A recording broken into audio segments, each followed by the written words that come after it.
રંગોત્સવ ધૂળેટીના પર્વની નાના બાળકોથી લઈ મોટેરા સુધીના સૌ કોઈ દ્વારા અનેરા ઉમંગ ઉલ્લાસ સાથે ભવ્ય ઉજવણી કરાઈ હતી।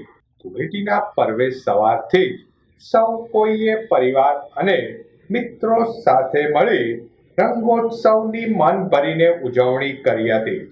ધૂળેટીના પર્વે સૌ કોઈએ અબીલ ગુલાલ જેવા અવનવા રંગો વડે એકમેક ઉપર રંગ નાખી પર્વની ઉત્સાહભેર ઉજવણી કરી હતી। ના ના કહેવાય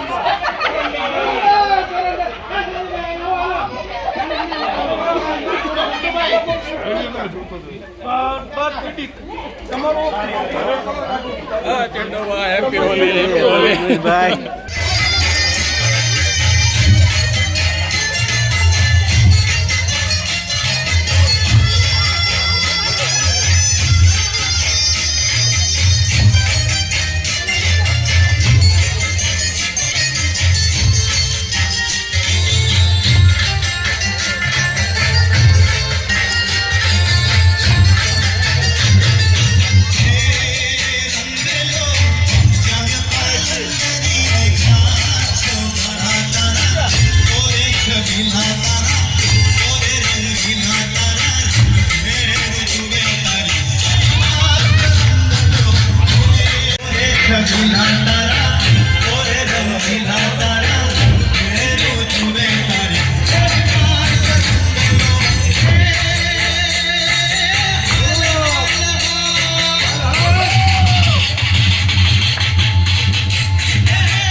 અનેરું પર્વ છે।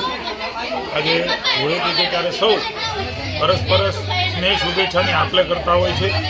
રંગોથી સૌનું જીવન ભરાય જાય। પાછળનું બધું જ ભૂલીને હેત પ્રેમથી સૌ ભેટીને શુભકામના આપીને નવેસરથી શરૂઆત કરવાનો દિવસ એટલે ધૂળેટીનો દિવસ છે। સારા દિવસોની શરૂઆત છે।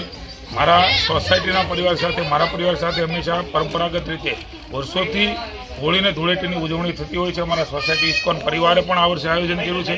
સૌ સાથે મળીને પરિવારજનોની જેમ આ ઉજવણી કરીને શુભેચ્છાની આપલે આપી છે। સૌ શહેરીજનો અને સૌ ગુજરાતવાસીઓને આ એક એવું પર્વ કે સૌને બધું જ ભૂલીને કોઈ જ્ઞાતિ જાતિ ધર્મ ભેદ બધું ભૂલીને સૌને શુભકામના આપવાનું પર્વ છે। હિન્દુ ધર્મનો મોટો તહેવાર છે ત્યારે સૌને ધૂળેટી પર્વની શુભકામના આપું છું। સૌનો